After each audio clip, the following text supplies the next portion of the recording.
This woman had the audacity to show up at my door demanding I pay $3,200 in HOA fees for a neighborhood I never joined. Then, when I refused, she sent fake cops to arrest me. But here's what she didn't know. I owned the land her precious HOA office was built on. The fake badge made that cheap tap-tap-tap sound against my door while her sickeningly sweet perfume burned my nostrils. Two men in polo shirts with plastic badges were trying to intimidate a widowed mechanic on his own property. The sheer arrogance was breathtaking. What would you do if Karen next door tried to steal $3,000 from you, then sent fake police when you said no? Because what happened next is every HOA victim's dream come true. I didn't just fight back, I completely destroyed their entire corrupt operation. Drop a comment telling me where you're watching from, because this revenge story has everything. Fake cops, financial fraud, a public meltdown, and the sweetest justice you'll ever see. My name's Marcus Kellerman, and 6 months ago, I thought I'd found peace. After losing my wife Sarah to cancer 2 years back, I needed a fresh start somewhere quiet. That's when I inherited my grandmother Rose's old farmhouse in Millbrook County, 3.2 acres of pure tranquility with a 1940s stone house, weathered barn, and the workshop where I could rebuild engines and maybe rebuild myself. The crunch of gravel under my work boots each morning felt like coming home. The smell of motor oil mixed with sawdust from my woodworking projects and the sound of wind through those ancient oak trees, it was exactly what my grieving soul needed. Grandma Rose had lived there for 60 years, raising chickens and vegetables, completely self-sufficient on land her father bought when the area was still farmland. But 5 years ago, developers swooped in and built Willowbrook Estates all around my property, 200 identical cookie-cutter homes with perfect lawns and matching mailboxes. They created an HOA to manage their pools, landscaping, and community center. Fair enough. What wasn't fair was assuming they could rope in property that predated their subdivision by 8 decades. Enter Delilah Hutchcraft, age 47, HOA president and self-appointed neighborhood dictator. Picture every entitled suburban mom stereotype rolled into one perfectly manicured package. She drove a white Escalade, wore designer workout clothes to grocery shop, and used her HOA authority like a weapon to mask her deep insecurity about being a city transplant in a rural community. The smell of her expensive perfume announced her arrival before her engine did. She marched up to my door that Tuesday morning, clipboard armed and loaded, with a stack of violation notices thicker than a phone book. Mr. Kellerman, I'm Delilah from the Willowbrook HOA. We need to discuss your property compliance issues. I wiped grease off my hands with an old rag. Ma'am, I think there's been a mistake. I'm not part of any HOA. Her smile was sharper than broken glass. Actually, when the county rezoned this area for residential development, all properties were automatically included in our association. You owe $3,100 in back fees plus $267 monthly going forward. I pulled out my property deed, the one I'd studied dozens of times since inheriting the place. This land has been in my family since 1945. I never signed any HOA agreement. The rezoning supersedes individual property rights, she said, like she'd memorized it from a legal manual. Your unkempt lawn, that commercial vehicle, she pointed at my work truck, and that unapproved structure, my barn, built in 1960, are all violations of community standards. I tried staying reasonable. Look, I'll maintain the property better if it's bothering folks, but I'm not paying for services I don't use. I don't need your landscaping crew or your pool maintenance. Her eyes narrowed. We'll see about that. She handed me a fancy legal notice printed on cream-colored paper. You have 30 days to comply, or we'll place a lien on your property. I have connections in local government, Mr. Kellerman. This can go easy or hard. That night, I spread all of Grandma's old papers across my kitchen table. Property surveys, tax records, utility easements, and tucked in between them, something interesting. The HOA's incorporation papers had been filed improperly, and according to county records, my property boundaries extended further south than I'd realized. Here's something every property owner should know. Property boundary surveys always trump subdivision plats when there's a legal conflict. Always request an official survey before accepting any HOA's claimed jurisdiction. But I had no idea how deep this rabbit hole would go, or that Delilah's desperation had nothing to do with my lawn and everything to do with covering up the biggest fraud our county had ever seen.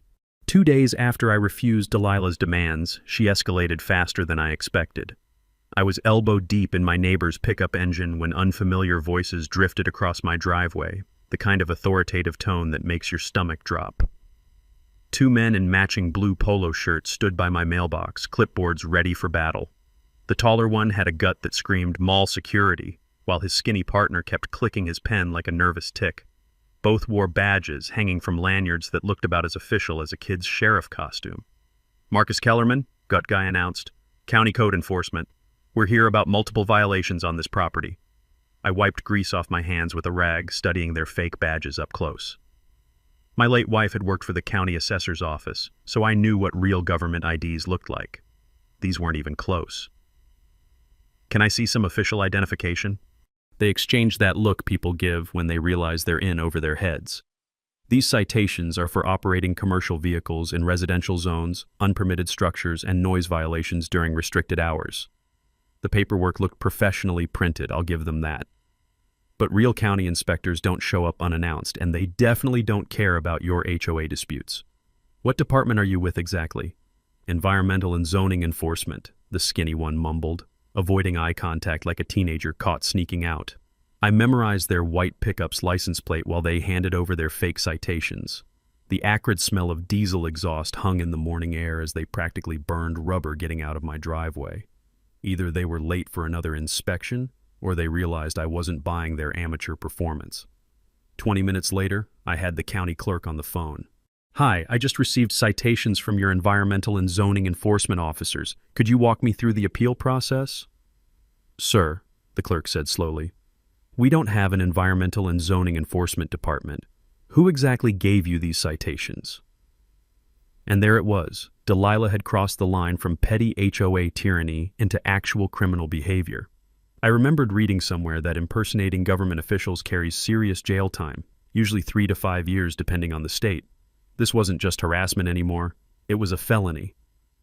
30 minutes later, I was sitting across from Deputy Martinez at the sheriff's department, spreading out photos of the fake badges and their license plate number. "Let me run these plates," he said, typing into his computer. "Well, that's interesting. Vehicles registered to Willowbrook Property Management, LLC. "Same address as the HOA office?" I asked. "Bingo.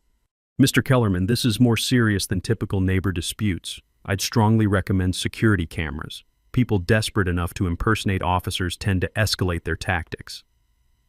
My wife used to say I was paranoid about home security, but 2 years of living alone had taught me the value of being prepared. I spent the next morning installing a 4-camera system driveway, workshop, front porch, and back gate. The cloud storage would automatically save everything, so even if someone destroyed the cameras, the evidence would survive. Sarah would have been proud of my technical skills.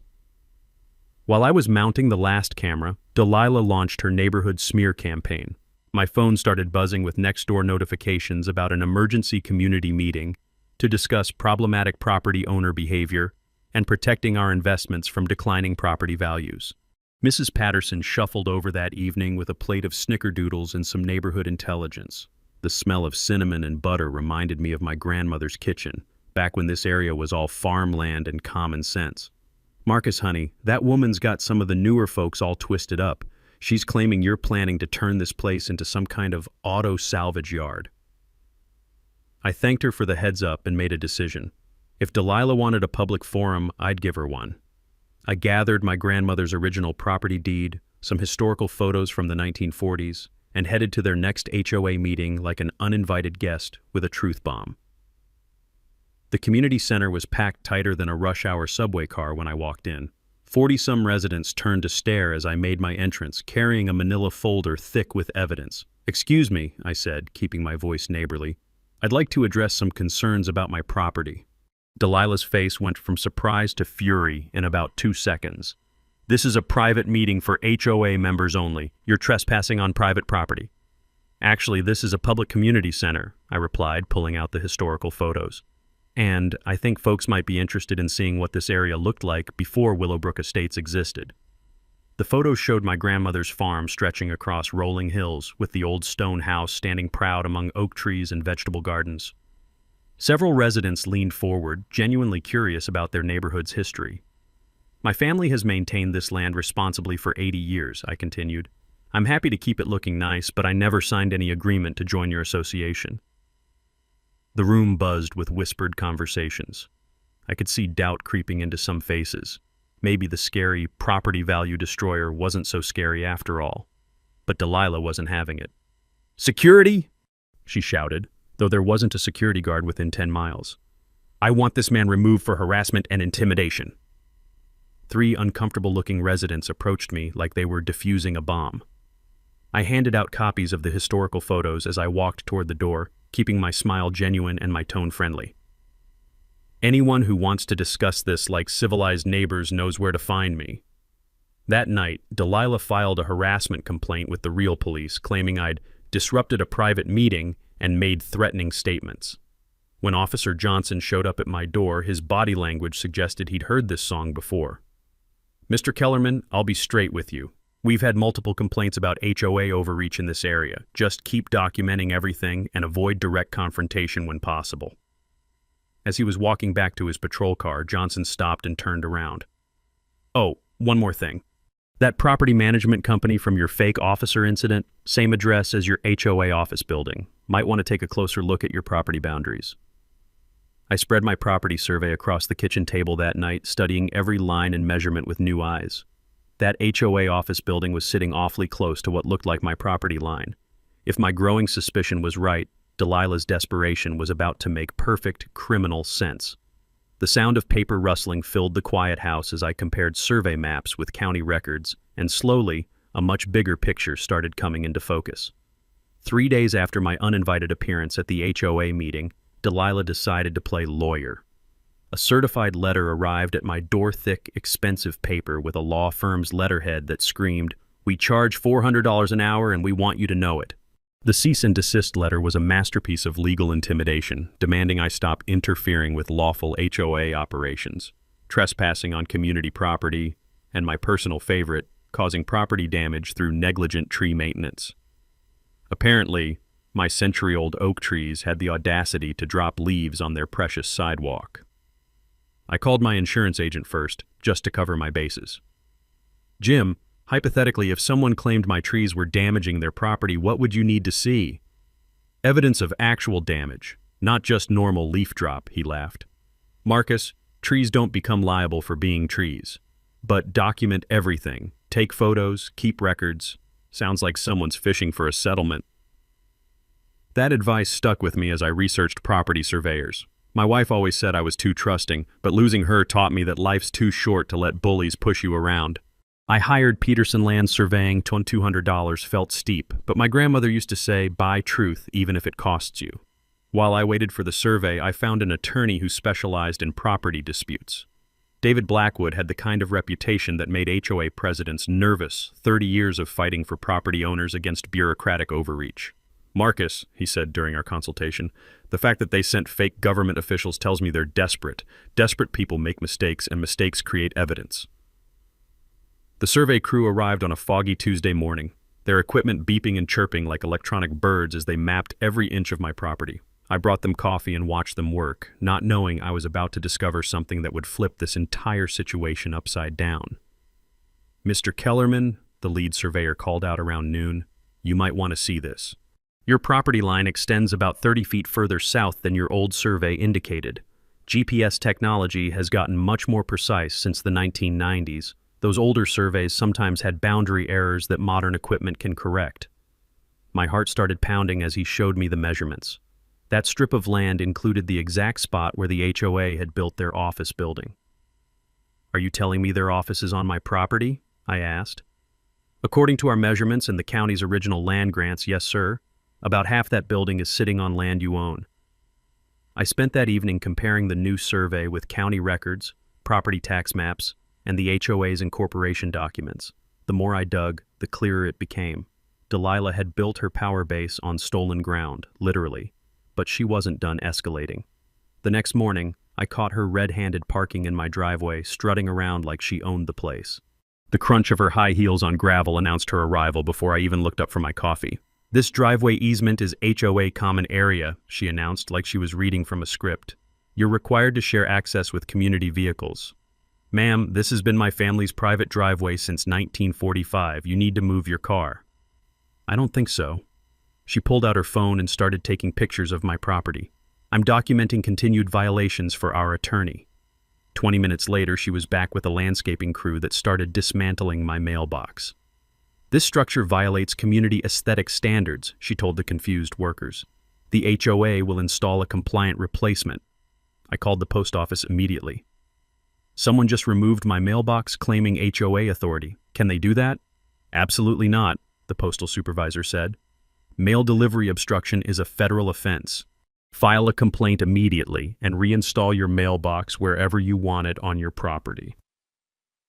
That afternoon, I drove to Home Depot and bought the biggest, most beautiful mailbox they had, solid cast iron with Kellerman 1945 engraved on the side. If Delilah wanted a mailbox war, she picked the wrong mechanic. While I was installing it, my attorney called with news. Marcus, I've been reviewing HOA and corporation laws, and there's something interesting here. They can't enforce rules on non-members, period. But if their office building is actually on your land, they've been trespassing for years. We could be talking substantial damages. How substantial? Commercial lease rates for office space, plus improvements made without permission. Could be $50,000 to $70,000, maybe more. That night, Delilah filed another police report claiming I'd threatened her during the mailbox incident. When Officer Martinez showed up, the same deputy who'd taken my fake cop report, he looked genuinely annoyed.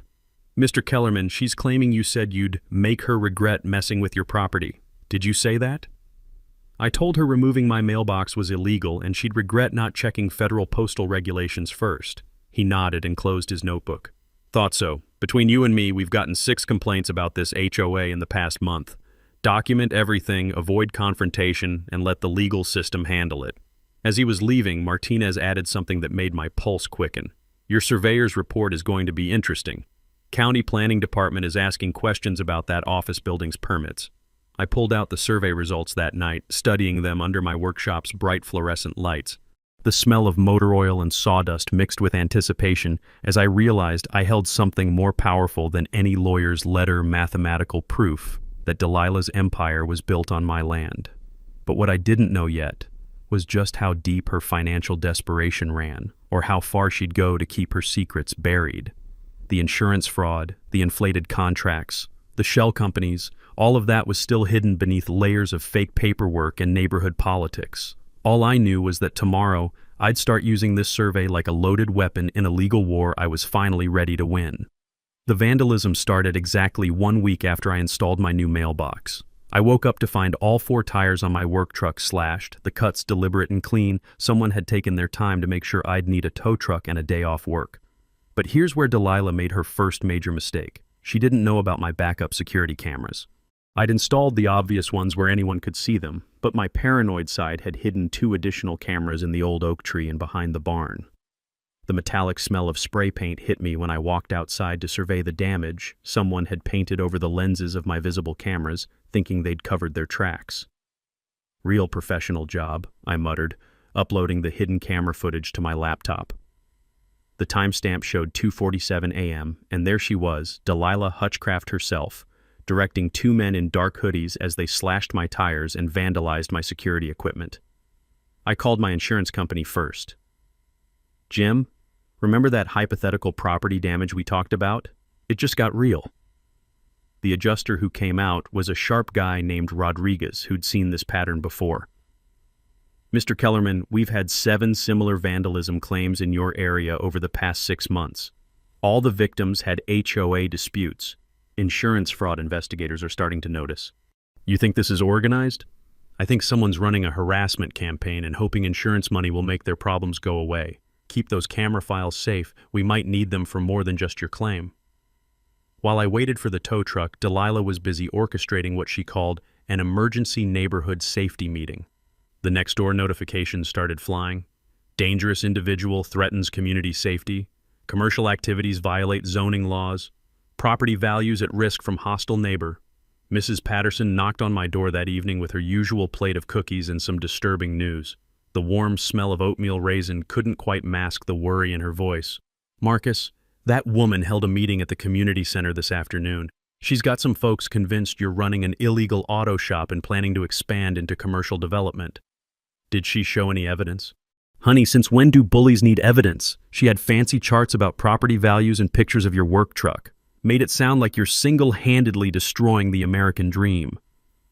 I thanked her and spent the evening reviewing my property survey again.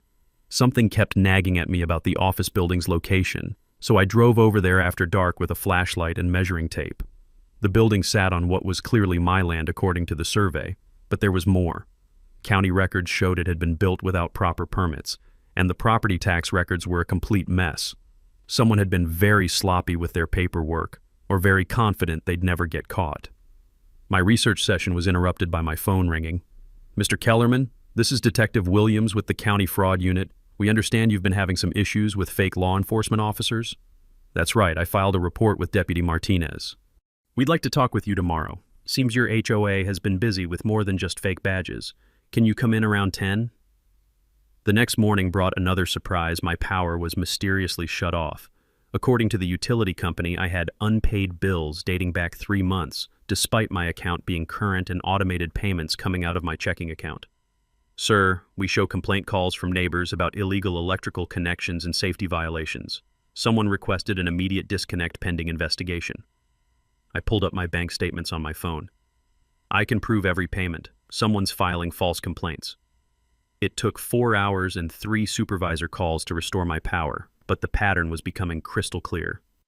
Delilah wasn't just fighting for $3,000 in HOA fees, she was trying to force me out through systematic harassment. At the fraud unit office, Detective Williams spread out a file thicker than a phone book. Mr. Kellerman, your HOA complaint started something bigger. We've been investigating Willowbrook Property Management for suspected insurance fraud, and your evidence fits a pattern we've been tracking. What kind of pattern?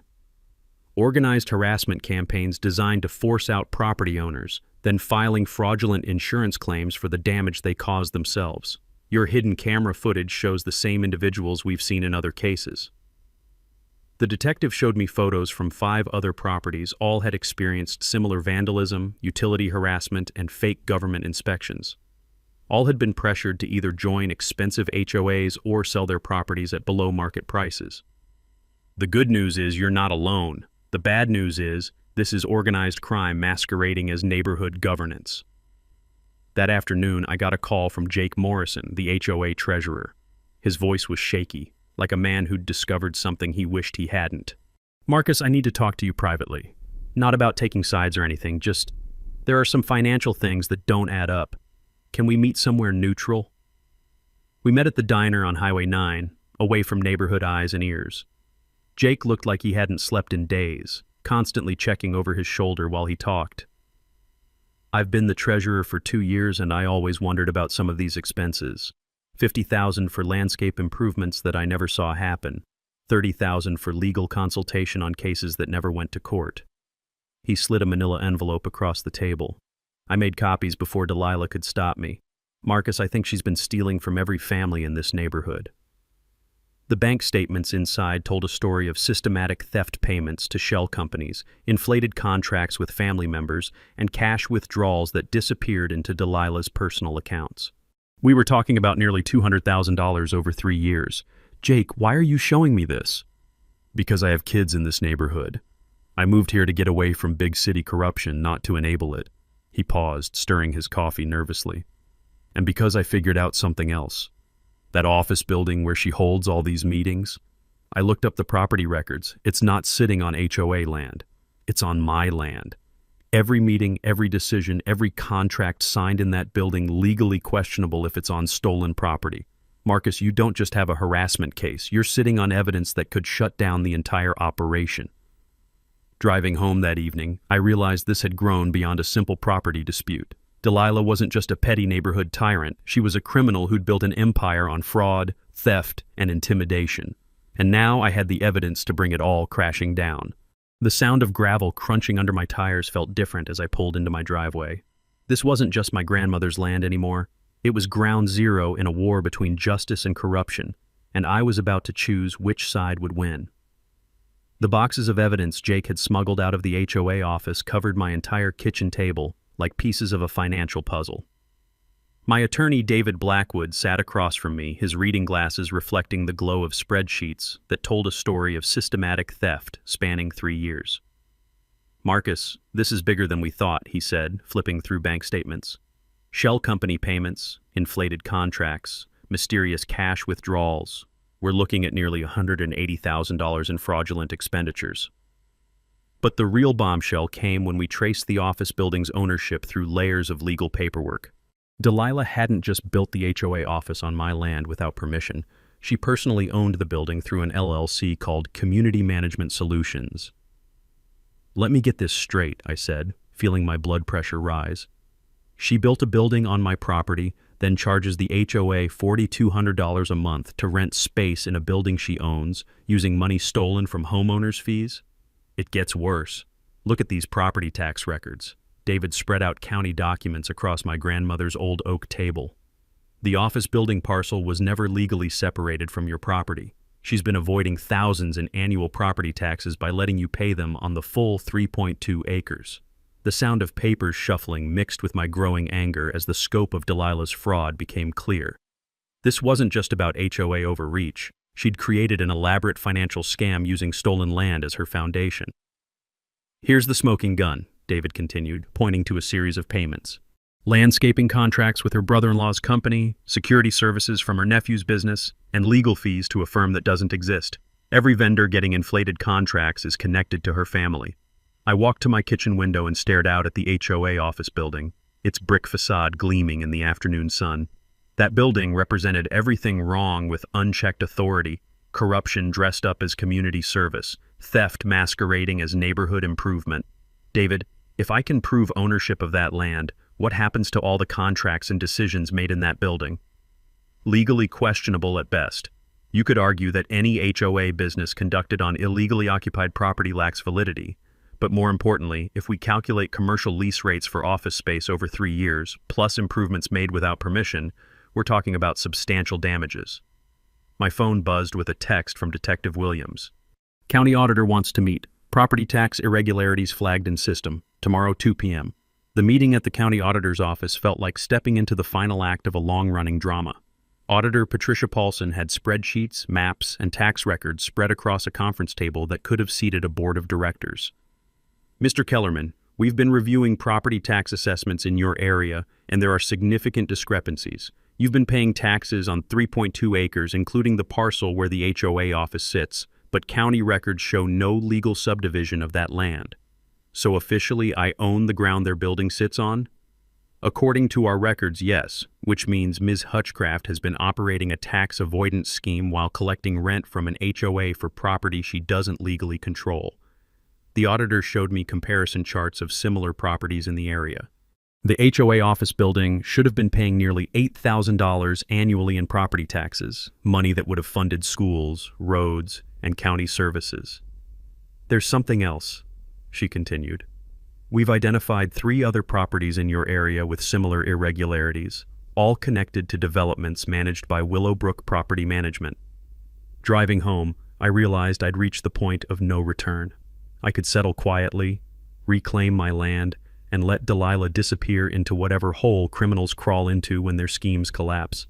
Or I could expose the entire fraud and help 200 families recover money stolen from their HOA fees. My grandmother's voice echoed in my memory, something she used to say when neighbors faced difficult decisions. "Marcus, sometimes doing right costs more than doing nothing, but sleeping peacefully is worth every penny." That evening, I called David with my decision. I want to expose everything. Not just my property dispute, the whole financial fraud. These families deserve to know where their money went. "Marcus, that means bigger risks, higher costs, and months of legal battles." "Are you sure?" I looked out at the neighborhood lights twinkling through my oak trees, imagining all those families paying inflated HOA fees to fund one woman's greed. "I'm sure.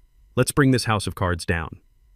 What I didn't know was that Delilah had already sensed the walls closing in. Tomorrow would bring her most desperate measures, yet attempts to destroy evidence, silence witnesses, and eliminate the biggest threat to her empire, me. But for tonight, I finally understood the true scope of what I was fighting. This wasn't just about property rights or neighborhood politics anymore. This was about justice for an entire community, and I held the key that could unlock the truth. The smell of fresh coffee filled my kitchen as I prepared for the battle ahead, knowing that sometimes one person's courage to stand up can protect hundreds of others from ongoing harm. The war room took shape in my workshop over the next 3 days. Maps, financial documents, and legal papers covered every flat surface, while my allies gathered around the workbench where I usually rebuilt engines. Now we were rebuilding justice. Mrs. Patterson arrived first, carrying a thermos of coffee and a box of historical documents she'd been saving for 60 years. "Marcus, honey, I remember when your grandmother bought this land. The original deed shows water rights and mineral access that extend all the way to Miller's Creek." Jake Morrison looked nervous but determined as he spread HOA bank statements across my tool cabinet. His hands shook slightly as he pointed to suspicious transactions. "I've been treasurer for 2 years, but I never had access to the master account. Delilah always said it was too complicated for non-professionals to understand." Sarah Paulson, the investigative reporter from the county newspaper, had the hungry look of a journalist who'd stumbled onto the story of her career. "Marcus, I've been researching HOA corruption statewide. Your case fits a pattern. Developers create associations, install friendly management, then systematically loot homeowner fees. This could be front-page material." My attorney, David Blackwood, coordinated our strategy like a general planning a siege. "Here's how we'll approach this. First, we file a quiet title action to establish Marcus's property ownership without alerting Delilah to our timeline.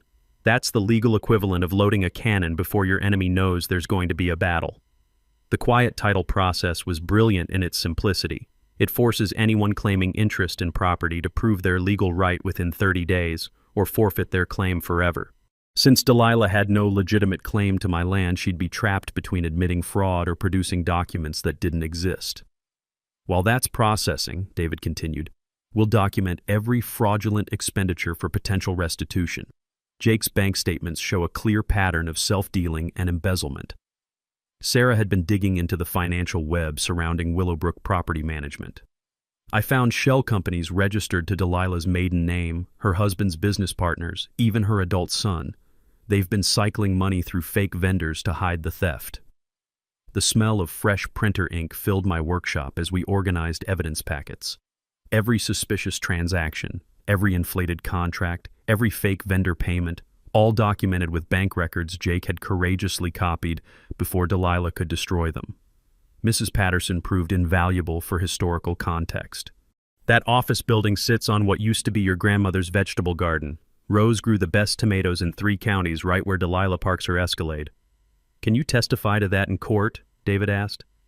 "Honey, I'm 78 years old and I've got nothing left to lose. That woman has terrorized this neighborhood long enough." Our investigation revealed the insurance angle Jake had hinted at. Delilah had been filing fraudulent claims for damage to HOA property, collecting settlement money, then pocketing the funds without making repairs. The total approached $45,000 over 2 years. "Insurance fraud is a federal crime," David noted. "If we can prove she orchestrated the vandalism to create claims, she's looking at serious prison time." Sarah coordinated our media strategy. "I'll time the article for maximum impact day after your confrontation at the HOA meeting. Social media buzz will build pressure on law enforcement and county officials to act quickly." We scheduled everything like a military operation. Legal filings would create a 30-day countdown, forcing Delilah into a corner. The HOA meeting in 2 weeks would serve as our public forum, with Sarah attending as press and Detective Williams monitoring from the audience. "We need to prepare for her counterattacks," I warned. "She's already escalated to vandalism and fake cops. Desperate people do dangerous things." David had anticipated this. "We've briefed the sheriff's department on potential witness intimidation. Any threats or harassment get documented immediately and reported to Detective Williams." The forensic accounting piece came together when David brought in Rebecca Torres, a financial investigator who specialized in HOA fraud cases. "Marcus, I've seen this pattern in 12 other cases. Shell companies, inflated contracts, fake vendors. It's like they're following a playbook. How much are we talking about in total damages?" "Conservatively, $200,000 in stolen fees, plus commercial lease damages for using your property without permission. If homeowners file a class action, they could recover most of their losses." Jake's moral courage impressed everyone. Despite facing potential retaliation, he'd committed to testifying about financial irregularities. My kids live in this neighborhood. I can't let them grow up thinking corruption is normal. We prepared backup plans for every scenario. If Delilah fled before the confrontation, we'd already filed asset freeze orders. If she tried to destroy more evidence, we'd secured copies with multiple attorneys. If neighbors turned hostile, media coverage would protect us through public accountability. The psychological preparation was crucial. She'll try every manipulation tactic in the book, Sarah warned. Personal attacks, playing the victim, claiming you're the real criminal. Stay focused on facts and let the evidence speak. Mrs. Patterson had the best advice. Marcus, your grandmother used to say that bullies count on good people staying quiet. The only thing necessary for evil to triumph is for good people to do nothing. Our final strategy session took place on a Sunday evening, with pizza boxes and legal documents competing for space on my workbench. The sound of papers organizing mixed with determined voices as we reviewed our timeline one last time. 2 weeks from Tuesday, David announced. Emergency HOA meeting called by concerned homeowners. Marcus presents evidence of property ownership and financial fraud. Media covers the story. Law enforcement makes arrests. Justice gets served. And if something goes wrong? I asked. Sarah smiled. Then we've already won. The story's written, the evidence is secured, and the truth is going public regardless. She can't stop what's already in motion. As my allies packed up their materials and headed home, I stood alone in my workshop, surrounded by the tools of justice. Tomorrow, Delilah's desperation would reach new heights, but we were ready for anything she could throw at us. The smell of motor oil and determination filled the air as I prepared for the final phase of this battle. 2 weeks of careful execution leading to one explosive confrontation that would change our neighborhood forever. Delilah's desperation hit like a Category 5 hurricane the morning after our strategy meeting. I woke up to find a certified letter from Henderson and Associates Legal Services. Except when I Googled the address, it led to a Mailboxes Plus store in the next county over. The fake legal threat was almost comical. Immediate cessation of harassment activities, defamation of character, and interference with legitimate business operations. It demanded I stop spreading false information and intimidating community leaders or face a lawsuit for damages exceeding $500,000. My attorney David laughed when I forwarded him the letter. Marcus, this is what desperation looks like in legal form. Henderson and Associates doesn't exist. The letterhead is a Microsoft Word template, and the legal terminology is gibberish. She's flailing. But Delilah's next move showed she'd learned something from our hidden camera incident. At 3 a.m., my security system captured her and 2 accomplices approaching my property this time, wearing ski masks and carrying what looked like landscaping tools. They weren't here to vandalize. They were planting evidence. The sound of metal scraping against concrete woke me as they buried something near my workshop's foundation.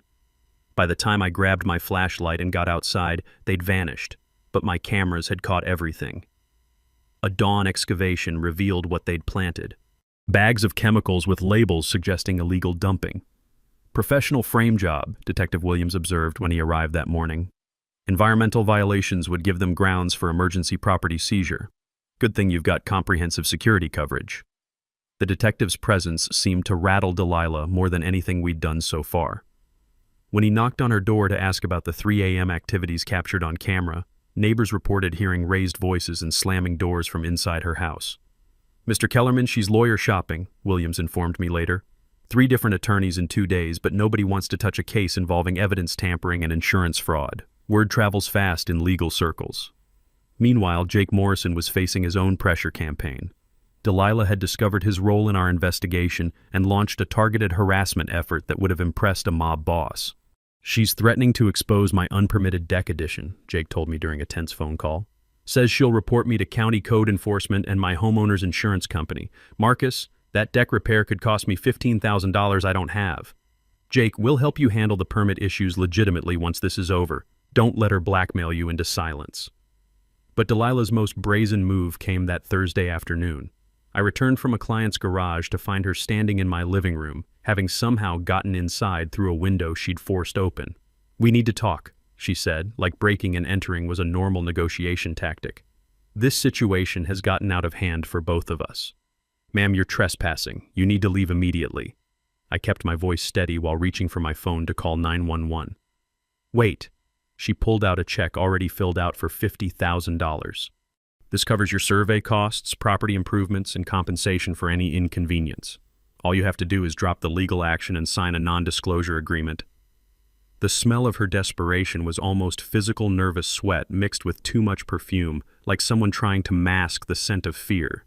Her hands trembled as she held out the check. $50,000 to make this disappear, Marcus.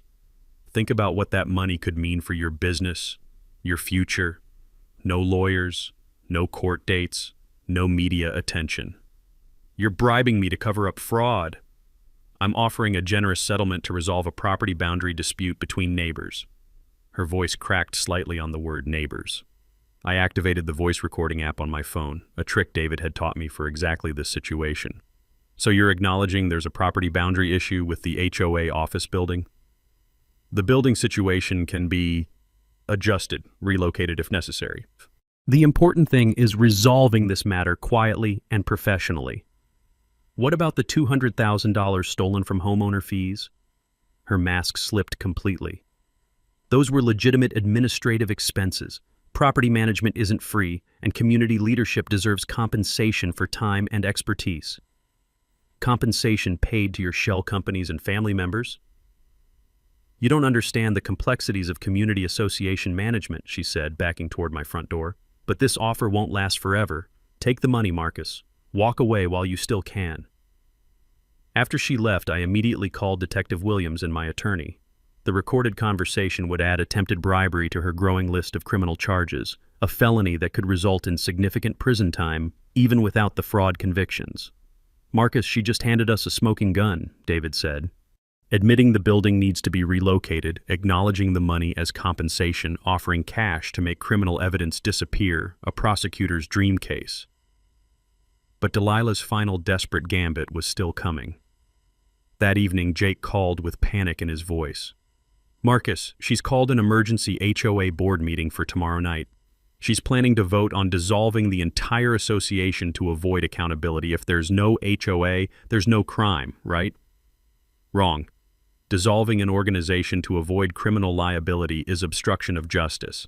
But Jake, we need to move up our timeline. Can you get the financial records to the prosecutor before that meeting? Already done. I drove to the district attorney's office this afternoon and turned over everything. Marcus, I also found something else in her files correspondence with other property management companies about expansion opportunities in 3 neighboring counties. The scope of Delilah's criminal enterprise was growing by the day. This wasn't just local HOA corruption, she was running a regional scam targeting multiple communities, using our neighborhood as a testing ground for tactics she planned to replicate elsewhere. That night, I sat on my front porch watching the lights in the HOA office building, knowing it might be the last evening of relative calm before the storm broke completely. The sound of crickets mixed with distant traffic, creating a peaceful soundtrack that belied the chaos about to unfold. My phone buzzed with a text from Sarah Paulson. Article ready for publication. TV news interested in live coverage of Monday's confrontation. You've started something bigger than you know. Indeed I had. What began as a simple property dispute had exposed a criminal conspiracy that threatened the financial security of hundreds of families. In 3 days, justice would either triumph publicly, or Delilah would escape to victimize other communities. But escape wasn't really an option anymore. Too many people knew the truth. Too much evidence existed, and too many victims were ready to see justice served. The only question remaining was whether Delilah would surrender gracefully or go down fighting like a cornered animal. The weekend before our planned confrontation, Delilah unleashed what I can only describe as scorched earth warfare. If she was going down, she intended to take me with her through any means necessary. Saturday morning brought a sheriff's deputy to my door with a temporary restraining order. According to Delilah's sworn affidavit, I had threatened physical violence during our Thursday encounter, stalked her around the neighborhood, and created reasonable fear for personal safety. Mr. Kellerman, I have to serve this, but between you and me, the judge seems skeptical, Deputy Martinez said quietly. You're ordered to stay 100 yards away from Ms. Hutchcraft and her property pending a hearing on Tuesday. I pulled up my security footage on my laptop and showed him Thursday's break-in and bribery attempt. Deputy, she came into my house uninvited. I have the whole thing recorded. His expression shifted from official duty to genuine interest. "Sir, I'm going to need copies of this footage for my report. What you're showing me contradicts her statement completely." By Monday morning, the restraining order had backfired spectacularly.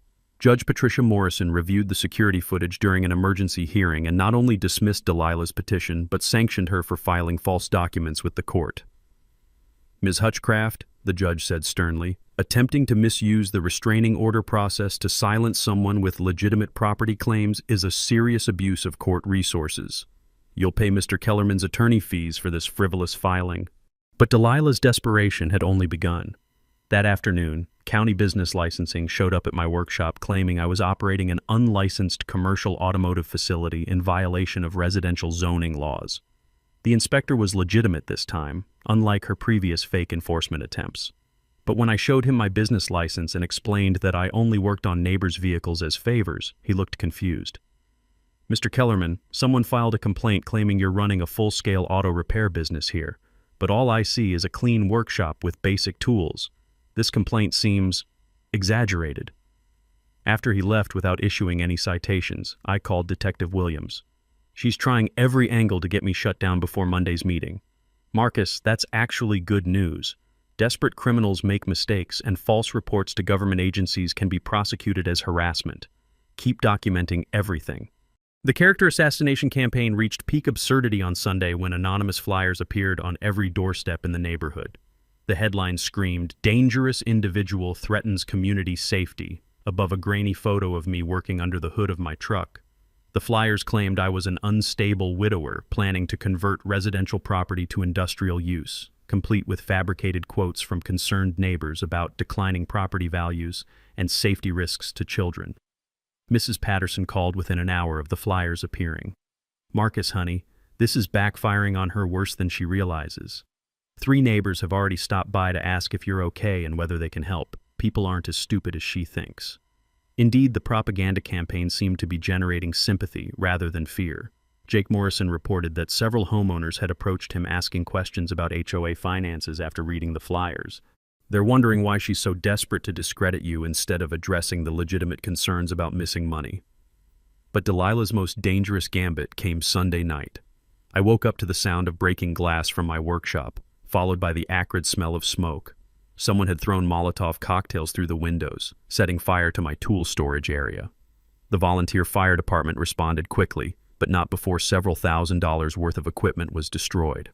More importantly, the arsonist had specifically targeted my evidence storage area. The fireproof safe where I kept backup documents was damaged, though its contents survived. "This is attempted destruction of evidence in a criminal investigation," Detective Williams said, as firefighters finished their work. "Arson with intent to obstruct justice carries a mandatory minimum sentence. She's just upgraded herself from white-collar fraud to violent felony." The security cameras captured everything 2 figures in dark clothing, moving with the kind of nervous energy that suggested amateurs trying to act professional. One of them walked with a distinctive limp I'd noticed in earlier footage of the tire slashing incident. "We'll have arrests by morning," Williams assured me. "But Marcus, I'm worried about tomorrow's confrontation. Someone willing to commit arson might escalate to personal violence." That concern proved prophetic when I checked my answering machine Monday morning. 3 anonymous messages had been left overnight, each escalating in threatening language. "Drop this or you'll regret it." "Your wife died easy. You won't be so lucky." "Last warning, mechanic. Back off or join her." The reference to Sarah's death made my blood boil, but it also provided crucial evidence. Threatening a witness in a criminal investigation was another felony, and the voice recognition software David's office used identified speech patterns consistent with previous recordings of Delilah. By noon Monday, the media attention had reached critical mass. Sarah Paulson's preliminary article had gone viral on social media, generating thousands of shares and comments from HOA abuse victims nationwide. Local television news trucks started arriving in the neighborhood, setting up for live coverage of the evening's confrontation. "Marcus, you've become the face of a national movement," Sarah told me as we reviewed her final article draft. "I'm getting calls from property rights advocates, legal reform groups, even federal investigators interested in HOA fraud patterns." The community center parking lot filled up 3 hours before the meeting was scheduled to start. Word had spread beyond our neighborhood. Homeowners from surrounding areas wanted to witness what many were calling a David versus Goliath moment, in the fight against HOA corruption. But Delilah had one final card to play. At 4 p.m., her attorney called mine with a settlement offer that would have impressed a Las Vegas high roller: complete ownership transfer of the office building, $100,000 in cash, public apology, resignation from all HOA positions, and relocation to another state within 60 days. She's offering to disappear completely, David told me. No criminal charges, no prosecution, no media attention. You get your land back, and she vanishes. What about the $200,000 stolen from homeowners? She'd establish a restitution fund, but there's no guarantee everyone gets fully repaid. I thought about my grandmother's advice regarding difficult decisions, but this time the answer came easily. David, those families deserve justice, not just partial restitution from someone fleeing prosecution. We're going public tonight. As evening approached, I realized that Delilah's escalating desperation had actually strengthened our case beyond anything we could have planned. Every false report, every threatening message, every attempt to silence or intimidate us had created additional evidence of criminal behavior. The smell of determination mixed with nervous sweat as I prepared for the most important confrontation of my life. In 2 hours, I would face down a criminal in front of cameras, reporters, and an entire community that deserved to know the truth about where their money had gone. Win or lose, tonight would end Delilah's reign of financial terror forever. The community center had never seen anything like it. By 6:30 p.m., more than 300 people packed into a space designed for 150, with overflow crowds gathering outside around speakers Sarah Paulson had arranged.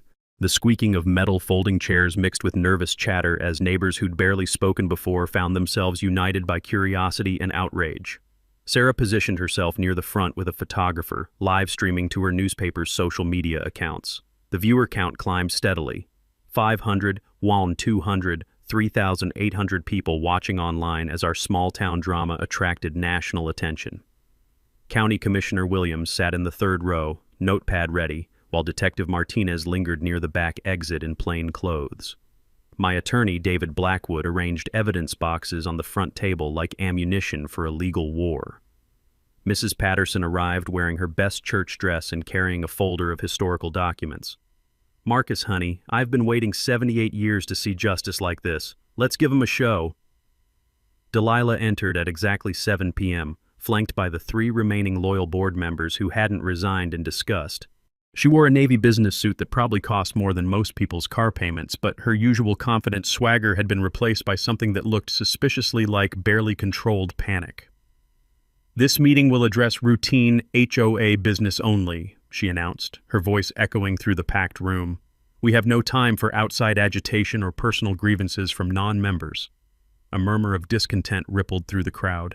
Jake Morrison stood up from the middle section, his treasurer's notebook in hand. "Point of order, Madam President. State law requires that homeowner concerns be addressed in public meetings regardless of membership status." "Mr. Morrison, you're out of order." "Actually, Ms. Hutchcraft, you're out of order," called out a voice from the back. Commissioner Williams rose from his seat. "As an elected county official, I'm here to observe proper procedure and ensure transparent governance. Please continue, Mr. Morrison." Delilah's face flushed red, but she couldn't eject a county commissioner from a public meeting. "Fine. We'll allow limited public comment, but I reserve the right to maintain order." I stood up slowly, feeling the weight of 300 pairs of eyes as conversations died to whispers. The smell of nervous sweat and cheap coffee filled the stifling room as I walked to the front, carrying the surveyor's report that would change everything. "Neighbors, my name is Marcus Kellerman. Some of you know me as the mechanic who's been causing trouble about HOA fees. Tonight, I want to show you exactly what kind of trouble we're really dealing with." I unfolded the property survey and held it up for everyone to see. This is an official county survey of my grandmother's property conducted 3 weeks ago using GPS technology. According to this survey and county land records, the HOA office building behind me is constructed on land that my family has owned since 1945. The room exploded in surprised chatter. Delilah shot to her feet. "That's a fabricated document designed to disrupt legitimate community governance." "Ma'am, this survey was conducted by Peterson Land Surveying and certified by the county auditor's office," I replied calmly. "But the illegal office location is just the beginning of what you folks need to know about where your HOA fees have been going." I nodded to Jake, who began distributing copies of the financial evidence we'd prepared. Over the past 3 years, nearly $180,000 in homeowner fees have been diverted to shell companies owned by Ms. Hutchcraft and her family members. The rustling of paper filled the room as people examined bank statements showing payments to fake vendors, inflated contracts, and mysterious cash withdrawals. Gasps and angry mutters started building as the scope of the theft became clear. "This is slander!" Delilah screamed, abandoning any pretense of parliamentary procedure. "I've dedicated my life to improving this community, and I won't stand here and be attacked by a bitter widower with delusions of grandeur." The widow comment was her fatal mistake. Mrs. Patterson stood up with the righteous fury of someone who'd seen enough injustice for one lifetime. "Delilah Hutchcraft, you should be ashamed of yourself. That man lost his wife to cancer and came here looking for peace. Instead, you've terrorized him, stolen from his neighbors, and turned this community into your personal piggy bank." The applause was thunderous. Even some of Delilah's former supporters were clapping as the elderly woman continued her passionate defense. "I've lived in this area for 78 years, and I remember when the Kellerman family bought that property. Marcus owns every square inch of the land that building sits on, and you've been trespassing for 3 years while stealing money from hardworking families." But I wasn't finished. I pulled out my phone and activated the speaker function. "Neighbors, I want you to hear something recorded in my living room last Thursday." Delilah's voice filled the room through the speaker. $50,000 to make this disappear, Marcus. Think about what that money could mean for your business, your future. Then my voice. "So, you're acknowledging there's a property boundary issue with the HOA office building?" Her recorded response. "The building situation can be adjusted, relocated if necessary." The room fell silent as the implications hit home. Delilah had just admitted, in her own voice, that the office building was illegally located, and she was willing to pay bribes to cover it up. "Ladies and gentlemen," I announced, "that's the voice of your HOA president attempting to bribe a crime victim to conceal evidence of fraud and theft." Detective Martinez stepped forward from the back of the room, his badge now visible on his belt. "Delilah Hutchcraft, you're under arrest for fraud, embezzlement, bribery, and obstruction of justice." The crowd watched in stunned silence as he read her Miranda rights. The metallic click of handcuffs echoed through the community center as 3 years of criminal behavior finally caught up with the woman who'd terrorized our neighborhood. "You have the right to remain silent. Anything you say can and will be used against you in a court of law." As Detective Martinez escorted Delilah toward the exit, she finally broke down completely. "You don't understand," she screamed at the crowd. "Property management is complicated. I deserved compensation for my time. These people don't appreciate everything I've done for them." Commissioner Williams stood and addressed the crowd as the arrested woman was led away.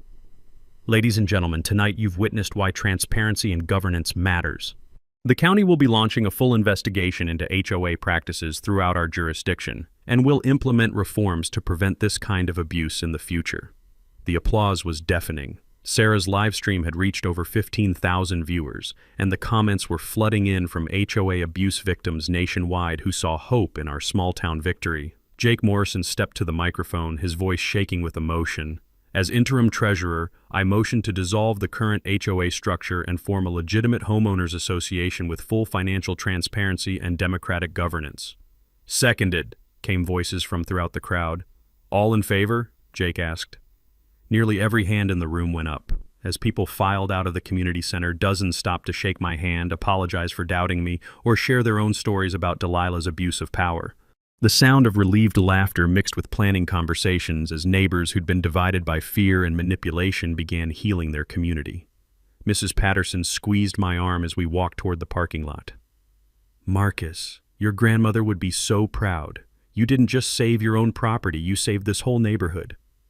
Looking back at the HOA office building that had caused so much trouble, I realized the real victory wasn't reclaiming my land or seeing Delilah arrested. It was watching a community rediscover that ordinary people, working together with courage and evidence, could defeat corruption no matter how entrenched it seemed. Tomorrow would bring lawyers, insurance claims, and the long process of recovering stolen money. But tonight, justice had won in the most satisfying way possible, publicly, completely, and with the whole world watching. 6 months later, I woke up to something I thought I'd never hear again, the sound of children's laughter drifting through my bedroom window. Kids were playing soccer in what used to be Delilah's perfectly manicured HOA common area, their joy echoing across property lines that no longer felt like battle zones. The transformation still amazed me. My workshop, once a lonely refuge for a grieving widower, had become the neighborhood's unofficial community college. 3 evenings a week, I taught automotive basics to teenagers whose parents had gone from avoiding me to trusting me with their kids' futures. The smell of motor oil mixed with hope as young hands learned skills that could support them for life. Delilah's legal reckoning had been swift and thorough. 18 months in federal prison, $247,000 in restitution orders, and permanent banishment from property management meant justice wasn't just served, it was delivered with compound interest. Her ex-husband had moved to Arizona and changed his name, while her children transferred schools to escape the shame of having America's most notorious HOA criminal for a mother. The office building that started this whole war had become our community's greatest success story. Instead of tearing down the structure built on my stolen land, I donated its use to our reformed neighborhood association. The ground floor buzzed with activity-free legal clinics, computer classes for seniors who'd been intimidated by Delilah's fake complexity, and transparent budget meetings where every dollar was accounted for in plain English. Mrs. Patterson, now 79 and sharper than ever, had created a historical exhibit upstairs showcasing our journey from corruption to cooperation. School groups toured regularly, learning how ordinary citizens could defeat entrenched authority through documentation, courage, and community solidarity. Her favorite display featured Delilah's mugshot next to a quote, "The only thing necessary for evil to triumph is for good people to do nothing." The financial recovery exceeded everyone's expectations. Our cooperative management model saved homeowners 43% on legitimate services while actually improving quality. Competitive bidding, transparent accounting, and democratic oversight had eliminated the 200% markup Delilah charged for basic maintenance through her family's fake companies. But the personal healing mattered more than money. Sarah Paulson and I had built something beautiful on the foundation of our shared fight for truth. Our engagement at the neighborhood festival had drawn cheers from former enemies who'd become genuine friends.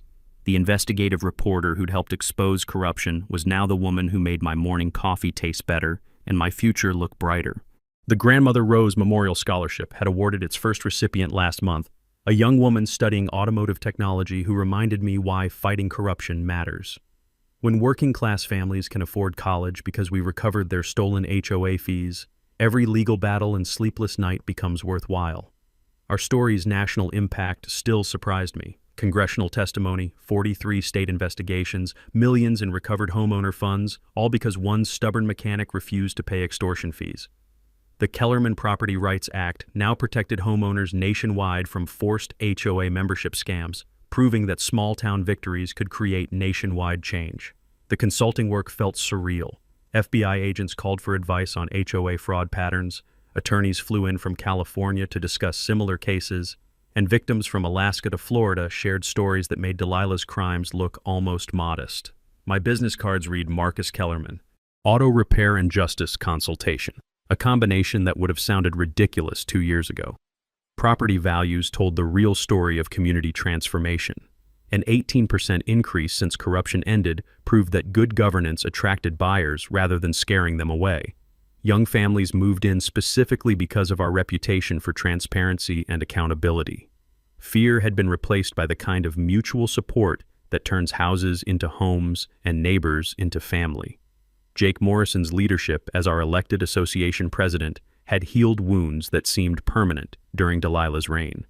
His monthly community barbecues brought together people who'd crossed streets to avoid each other, creating friendships built on shared relief rather than shared oppression. Detective Williams, now heading the county's white-collar crime unit, stopped by occasionally to share updates.